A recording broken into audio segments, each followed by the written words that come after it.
যুক্তরাষ্ট্রের সঙ্গে দর কষাকষিতে ব্যর্থতার অভিযোগ, বাংলাদেশি আলোচকদের যোগ্যতা নিয়ে প্রশ্ন। পহেলা আগস্ট থেকে যুক্তরাষ্ট্রে রপ্তানি হওয়া বাংলাদেশি পণ্যের উপর 35% শুল্ক আরোপের ঘোষণা দিয়েছেন মার্কিন প্রেসিডেন্ট ডোনাল্ড ট্রাম্প। সেই বার্তা দিয়ে তিনি বাংলাদেশের অন্তর্বর্তী সরকারের প্রধান উপদেষ্টা মোহাম্মদ ইউনূসের কাছে একটি চিঠি পাঠিয়েছেন। মার্কিন প্রেসিডেন্টের পাঠানো ওই চিঠিতে শুল্ক আরোপের সিদ্ধান্তের পাশাপাশি তার কারণও ব্যাখ্যা করেছে ওয়াশিংটন। একই সাথে যুক্তরাষ্ট্রের জন্য বাজার খোলা এবং শুল্ক ও অশুল্ক নীতিমালা সহ বাণিজ্য বাধা দূর করলে কিছু বিষয় পুনর্বিবেচনার কথাও বলা হয়েছে ওই চিঠিতে। এদিকে বাংলাদেশি পণ্য মার্কিন শুল্ক আরোপের এই সিদ্ধান্ত নিয়ে নানা হিসাব নিকাশ শুরু হয়েছে।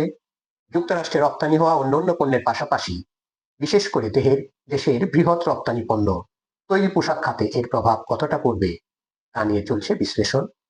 শুল্ক ইস্যুতে আলোচনার জন্য বাণিজ্য উপদেষ্টার নেতৃত্বে একটি প্রতিনিধি দল এখনো ওয়াশিংটনে সফরে রয়েছেন এবং 9 জুলাই মার্কিন কর্তৃপক্ষের সঙ্গে তাদের আরেক দফা আলোচনা হবে বলেও জানিয়েছেন বাংলাদেশের অন্তর্বর্তী সরকার।